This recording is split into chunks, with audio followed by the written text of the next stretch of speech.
La loi 1. Livre 10. Séance 20. 9 février 1981. Ra. Je suis Ra. Je vous salue dans l'amour et la lumière du Créateur infini. Je communique maintenant. Interlocuteur, pour revenir un peu en arrière. Qu'est-il advenu des entités de deuxième densité qui n'étaient pas moissonnables quand la troisième densité a commencé? Je présume que certaines n'ont pas réussi à entrer en troisième densité. Ra. Je suis Ra. La deuxième densité est à même de répéter au cours de la troisième densité une portion de son cycle. Interlocuteur, alors des entités de deuxième densité qui n'ont pas été moissonnées au début de cette période de 75 000 ans, certaines sont toujours sur cette planète. Est-ce que certaines de ces entités de deuxième densité ont été moissonnées pour la troisième densité au cours de ces derniers 75 000 ans? Ra. Je suis Ra. Cela est de plus en plus vrai. Interlocuteur, donc de plus en plus d'entités de deuxième densité parviennent en troisième densité. Pouvez-vous me donner un exemple d'entité de deuxième densité arrivant en troisième densité dans le passé récent? Ra. Je suis Ra. Peut-être que l'occurrence la plus commune de passage réussi de deuxième densité au cours d'un cycle de troisième densité est ce qu'on appelle l'animal domestique.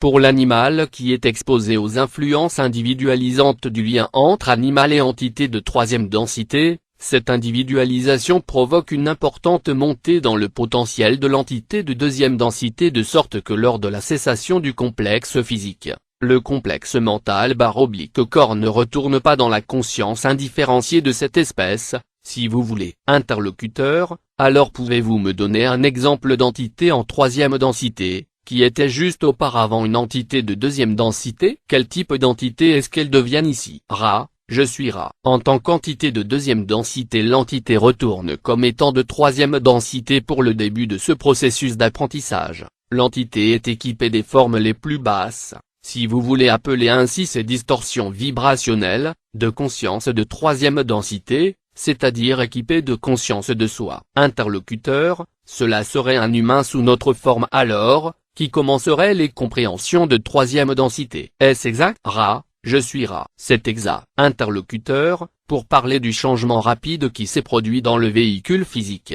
de deuxième en troisième densité, cela s'est produit, avez-vous dit, en approximativement une génération et demie. La pilosité corporelle a été perdue et il y a eu des changements structurels. Je suis conscient de la physique de D.B. Larson, qui affirme que tout est mouvement ou vibration. Ai-je raison de supposer que la vibration de base qui compose le monde physique change, créant ainsi un ensemble différent de paramètres, dirais-je, dans cette courte période entre changements de densité, ce qui permet le nouveau type d'être? Ai-je raison? Ra. Je suis Ra. C'est exact. Interlocuteur, est-ce que la physique de D.L. Larson est correcte? Ra. Je suis Ra. La physique du complexe vibrationnel sonore, D.E., est un système correct jusqu'où il peut aller. Il y a des choses qui ne sont pas incluses dans ce système. Cependant, ceux qui viennent après cette entité particulière, en utilisant les concepts fondamentaux de vibration et l'étude des distorsions vibrationnelles, vont commencer à comprendre ce que vous connaissez comme la gravitation et ces choses que vous considérez comme des dimensions '(n).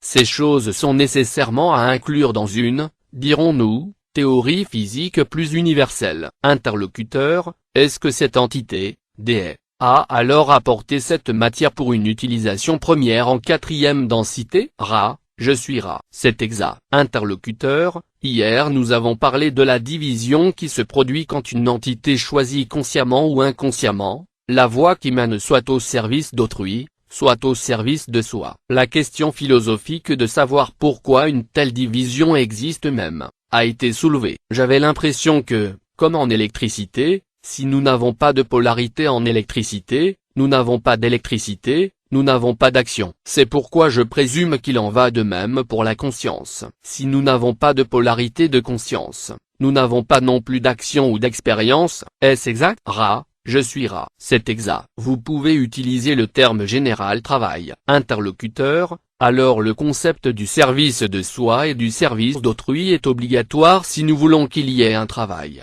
Que ce soit un travail dans la conscience ou un travail de nature mécanique dans le concept newtonien, dans le physique. Est-ce exact? Ra. Je suis Ra. C'est exact, avec un addendum. La bobine, comme vous pouvez comprendre ce terme, est enroulée, est potentielle, est prête. La chose qui manque sans polarisation, c'est la charge. Interlocuteur, alors la charge est fournie par la conscience individualisée. Est-ce exact? Ra, je suis Ra. La charge est fournie par l'entité individualisée utilisant les déferlements et écoulements d'énergie par les choix du libre arbitre. Interlocuteur, merci. Dès que la troisième densité a débuté, il y a 75 000 ans et que nous avons eu des entités de troisième densité, quelle était la durée moyenne de vie en ce temps-là? Ra, je suis Ra. Au début de cette portion particulière de votre continuum espace-temps, la durée de vie moyenne était d'approximativement 900 de vos années. Interlocuteur, est-ce que la durée moyenne de vie s'est allongée ou raccourcie à mesure que nous avons progressé dans l'expérience de troisième densité? Ra, je suis Ra. Il y a une utilité particulière à la durée de vie dans cette densité, et étant donné le développement harmonieux des apprentissages /enseignement de cette densité, la durée de vie du complexe physique devait rester la même tout au long du cycle. Cependant, pour le deuxième cycle majeur,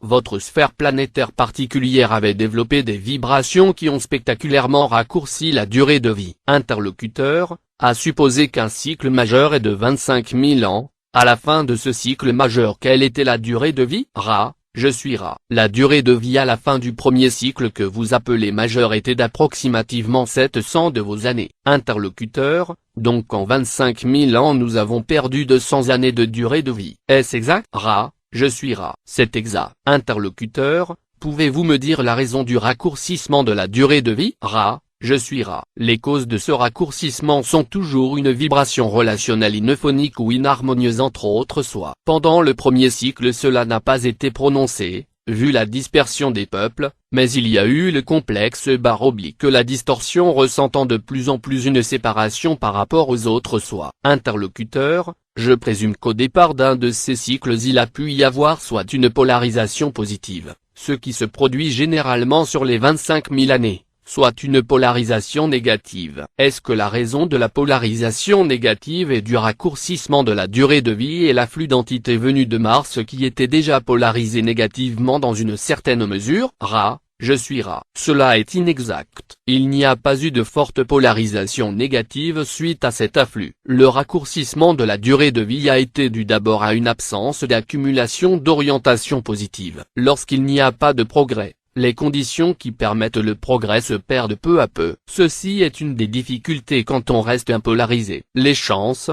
dirons-nous, de progrès s'amenuisent constamment. Interlocuteur, comme je le comprends, au début de ce cycle de 75 000 ans nous avons eu alors un mélange d'entités, celles qui étaient passées de la deuxième densité sur Terre à la troisième densité, et ensuite un groupe d'entités transférées de la planète Mars pour continuer leur troisième densité ici. Est-ce exact? Ra, je suis Ra. C'est exact. Vous devez vous rappeler que ceux qui ont été transférés sur cette sphère-ci étaient au milieu de leur troisième densité, de sorte que cette troisième densité était une adaptation plutôt qu'un commencement. Interlocuteur, quel pourcentage d'entités, de celles qui étaient ici en troisième densité à cette époque, étaient-elles martiennes et quel pourcentage a-t-il été moissonné à partir de la deuxième densité terrestre? Ra, je suis Ra. Peut-être la moitié de la population de troisième densité était-elle constituée d'entités venues de la planète rouge, Mars, comme vous l'appelez. Approximativement un quart venait d'autres sources,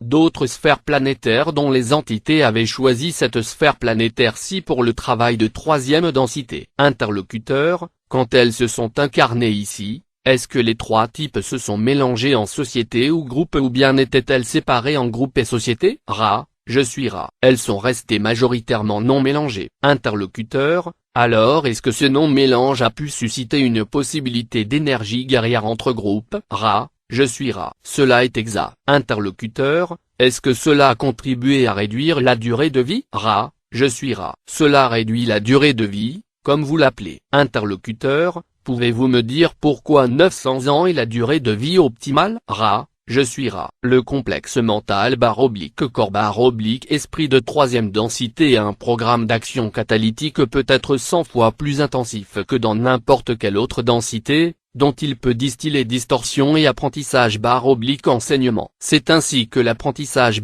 / enseignement est des plus déroutants pour le complexe mental / corps / esprit qui y est, dirons-nous, inondé d'un océan d'expériences, pendant les premières, dirons-nous, peut-être 150 à 200 de vos années ainsi que vous mesurez le temps. Un complexe mental / esprit passe par le processus de l'enfance spirituelle. Le mental et le corps ne sont pas assez dans une configuration disciplinée pour donner de la clarté aux influx spirituels. C'est ainsi que le reste de la durée de vie est donné, pour optimiser les compréhensions qui résultent de l'expérience elle-même. Interlocuteur, alors, à présent il semblerait que la durée de vie actuelle soit beaucoup trop courte pour ceux qui sont nouvellement exposés aux leçons de troisième densité. Est-ce exact? Ra, je suis Ra. C'est exact. Les entités qui ont, d'une certaine manière, appris / enseigné à elles-mêmes les distorsions appropriées pour une croissance rapide peuvent à présent travailler dans les limites d'une durée de vie plus courte.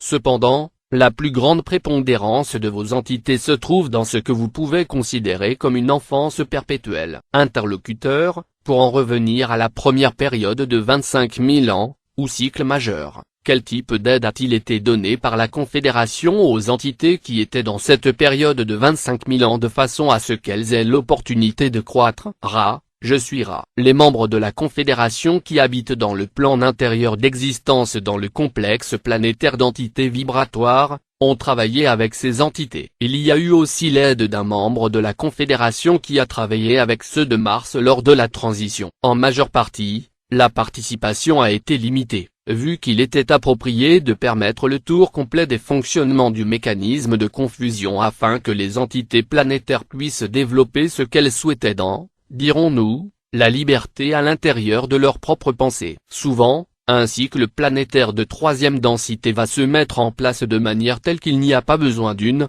dirons-nous, aide extérieure ou d'autrui sous la forme d'information. Ce sont plutôt les entités elles-mêmes qui sont à même de travailler à atteindre les polarisations et objectifs appropriés d'apprentissage / enseignement de troisième densité. Interlocuteur, je suppose que si un maximum d'efficacité avait été obtenu sur cette période de 25 000 ans, les entités se seraient polarisées soit vers le service de soi, soit vers le service d'autrui, l'un ou l'autre. Cela les aurait rendues moissonnables à la fin de la période de 25 000 années, auquel cas elles auraient dû se rendre sur une autre planète parce que celle-ci allait être de troisième densité pendant encore 50 000 années supplémentaires. Est-ce exact? Ra, je suis Ra. Nous allons démêler votre supposition qui est complexe et correcte en partie. Le désir originel est que les entités cherchent à devenir et deviennent une. Si des entités peuvent réaliser cela en un moment, elles peuvent aller de l'avant en un moment et alors, si cela se produit au cours d'un cycle majeur. En effet, la planète de troisième densité est vidée à la fin de ce cycle. C'est cependant vers la moitié ou le milieu, dirons-nous, des développements de troisième densité partout dans l'univers infini qu'il peut y avoir une petite moisson après le premier cycle, le restant s'étant significativement polarisé, le deuxième cycle a une moisson beaucoup plus grande, le restant étant encore plus significativement polarisé, le troisième cycle étant au point culminant du processus, la moisson est achevée. Interlocuteur, est-ce que la Confédération surveillait et s'attendait à voir une moisson à la fin de la période de 25 000 années au cours de laquelle un pourcentage serait moissonnable pour la quatrième densité positive et un pourcentage moissonnable pour la quatrième densité négative? Ra, je suis Ra. C'est exact. Vous pouvez voir notre rôle dans le premier cycle majeur comme celui du jardinier qui, sachant quelle est la saison, se satisfait d'attendre le printemps. Si le printemps n'arrive pas, les semences ne germent pas,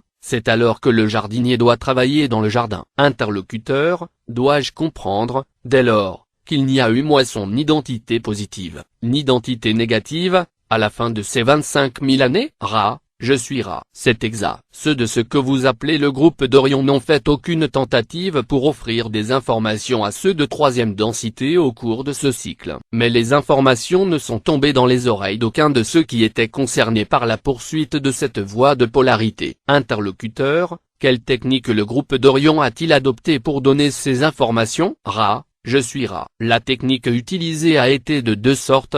1. Le transfert de pensée ou ce que vous pouvez appeler télépathie. 2. L'agencement de certaines pierres afin de suggérer de fortes influences de puissance, cela étant les statues et formations rocheuses dans vos zones du Pacifique, ainsi que vous les appelez et, dans une certaine mesure, dans vos régions d'Amérique centrale, ainsi que vous les comprenez maintenant. Interlocuteur, vous parlez en partie des têtes de pierre de l'île de Pâques? Ra, je suis Ra. C'est exact. Interlocuteur, comment est-ce que ces têtes de pierre pourraient pousser les gens à prendre la voie du service de soi? Ra, je suis Ra. Figurez-vous, si vous voulez, les entités vivant de manière telle que les complexes mental/corps/esprit soient à ce qui paraît être la merci de forces qu'elles sont incapables de contrôler. Étant donné une entité comme une statue ou une formation rocheuse, chargée de rien d'autre que de puissance, il est possible au libre arbitre de ceux qui regardent cette structure particulière ou formation de lui attribuer des pouvoirs, du pouvoir sur les choses qui ne peuvent pas être contrôlées. Cela a alors un potentiel de distorsion accru vers du pouvoir sur autrui. Interlocuteur, comment ont été construites ces têtes de pierre? Ra, je suis Ra. Elles ont été construites par la pensée après un balayage du mental profond, du tronc de l'arbre du mental, en regardant les images les plus susceptibles de provoquer l'expérience de la terreur respectueuse chez celui qui les voit. Interlocuteur, est-ce que les entités d'Orion ont fait cela elles-mêmes? Est-ce qu'elles ont fait cela dans le physique? Est-ce qu'elles ont atterri, ou bien l'ont-elles fait à partir de plans mentaux? Ra, je suis Ra. Presque toutes ces structures et formations ont été construites à distance par la pensée. Très peu d'entre elles ont été créées ultérieurement en imitation des constructions originales, par des entités dans votre plan/densité terrestre. Interlocuteur, à partir de quelle densité l'entité d'Orion a-t-elle construit ces têtes? Ra, je suis Ra. La quatrième densité, la densité de l'amour ou de la compréhension, a été la densité de l'entité particulière qui a offert cette possibilité à ceux de votre premier cycle majeur. Interlocuteur, vous utilisez la même nomenclature pour la quatrième densité négative que pour la quatrième densité positive. Toutes deux sont appelées dimensions d'amour ou de compréhension. Est-ce exact? Ra, je suis Ra. C'est exact. L'amour et la compréhension, que ce soit de soi-même ou du soi envers un autre soi, sont un. Interlocuteur, quelle a été la date approximative de construction de ces têtes? Ra, je suis Ra. C'était approximativement il y a 60 000 de vos années dans l'espace/temps passé de votre continuum. Interlocuteur, quelles structures ont-elles été construites en Amérique du Sud? Ra, je suis Ra. Dans ce lieu ont été façonnées certaines statues caractéristiques, certaines formations de ce que vous appelez rocs, et certaines formations impliquant des rocs et de la terre. Interlocuteur, est-ce que les lignes de Nazca y sont incluses? Ra, je suis Ra. C'est exact. Interlocuteur, puisqu'elles ne peuvent être aperçues que d'une certaine altitude, quel était leur avantage? Ra, je suis Ra. Ces formations étaient avantageuses parce que chargées d'énergie de puissance. Interlocuteur, je suis quelque peu désemparé. Ces lignes de Nazca sont à peine compréhensibles pour une entité marchant à la surface. Elle ne peut rien voir si ce n'est une interruption de la surface. Cependant, quand on est à haute altitude on peut voir les dessins. Comment cela a-t-il pu bénéficier aux entités marchant à la surface? Ra, je suis Ra. Au retrait de la quantité de temps/espace qui est maintenant votre présent, il est difficile de percevoir qu'au temps/espace d'il y a 60 000 ans la Terre a été formée de manière à être visiblement disposée en puissants dessins structuraux depuis le point de vue de collines distantes. Interlocuteur, autrement dit, en ce temps-là il y avait des collines qui surplombaient ces lignes? Ra, je suis Ra. Ceci sera la dernière question complète de cette séance. L'entière planéité, comme vous voyez cette région à présent, était construite en collines en de nombreux endroits. Le continuum temps/espace s'est poursuivi avec du vent et des conditions climatiques, comme vous diriez, pour éroder en grande partie à la fois les plutôt formidables structures de terre dessinées à cette époque et la nature de la campagne environnante. Interlocuteur, je pense que je comprends alors que ces lignes ne sont que de faibles traces de ce qui a été utilisé là. Ra, je suis Ra. C'est exact. Interlocuteur, merci. Nous avons besoin de savoir si oui ou non il est possible de poursuivre avec une autre séance aujourd'hui et s'il y a quelque chose à faire pour augmenter le confort de l'instrument. Ra, je suis Ra. C'est possible. Nous vous demandons d'observer soigneusement l'alignement de l'instrument. Pour le reste, vous êtes consciencieux. Y a-t-il aucune brève demande avant que nous clôturions? Interlocuteur, j'ai l'intention, au cours de la prochaine séance, de me concentrer sur le développement d'entités positivement orientées au cours des premiers 25 000 ans. Je sais que vous ne pouvez pas donner de suggestions. Pouvez-vous me donner un commentaire sur tout cela? Ra, je suis Ra. Les choix sont vôtres, selon votre discernement. Je suis Ra. Je vous laisse dans l'amour et la lumière du Créateur infini unique. Adonné.